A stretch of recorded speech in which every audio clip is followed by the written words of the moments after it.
Hello दोस्तों, कैसे हो आप लोग। उम्मीद करते होंगे अच्छे होंगे। पैसों का पेड़ एक रोचक कहानी। सोहन नाम का एक लकड़हारा था। एक दिन वो जंगल से लकड़ियां काटकर अपने घर को वापस लौट रहा था। रास्ते में उसे एक तपस्वी दिखाई पड़ा। कड़ी सर्दियों के दिन थे। तपस्वी ठंड की वजह से काफ़ी थर-थर काँप रहा था। स्वभाव से दयालु और परोपकारी लकड़हारे ने अपनी लकड़ियों में से कुछ सूखी लकड़ियां उसके पास जला दी। तपस्वी को बहुत राहत हुई। लकड़हारे के इस व्यवहार से खुश होकर तपस्वी ने उसको एक जादुई पत्थर दिया।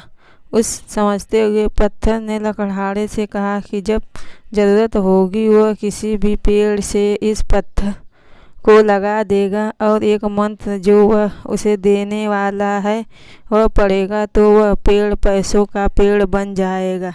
इस तरह से वह जितने चाहे पैसे अपने लिए बना सकता है और ज़रूरतमंदों की मदद कर सकता है और अपने अच्छे कार्यों को निरंतर चालू रख सकता है।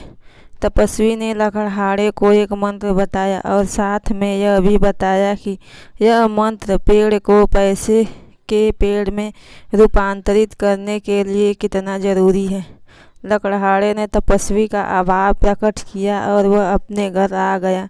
लकड़हारे ने अपनी धर्मपत्नी को वो जादुई पत्थर दिखाया और सारी घटना के बारे में भी बताया। सारी बात जानकर उसकी पत्नी भी बहुत खुश हुई। अब लकड़हारे और उसकी पत्नी को जब भी पैसों की ज़रूरत होती थी वे दोनों किसी भी पेड़ को पैसे का पेड़ बना लेते थे और जितने हो सके उतने परोपकार के काम किया करते थे।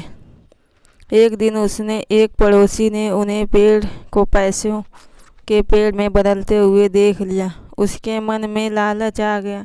एक रात उसने वह पत्थर चुरा लिया। उसने पत्थर को किसी पेड़ से लगाया और इंतज़ार करने लगा कि वो पैसों का पेड़ बने, लेकिन ऐसा नहीं हुआ और उसे मंत्र के बारे में भी पता नहीं था। दूसरी तरफ लकड़हारे परेशान था। उसने पूरे घर में पत्थर को ढूंढा लेकिन उसे कहीं भी वो नहीं मिला। वह परेशान होकर तपस्वी के पास पहुंचा। तपस्वी ने अपनी शक्ति से चोर का पता लगा लिया। पत्थर उस लालची पड़ोसी के पास था। लालची पड़ोसी ये सोच कर पागल हो गया कि पत्थर काम क्यों नहीं कर रहा।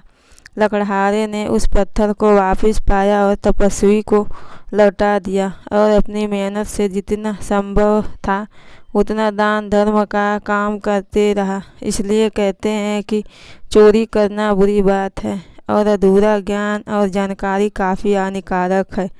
Please subscribe my channel.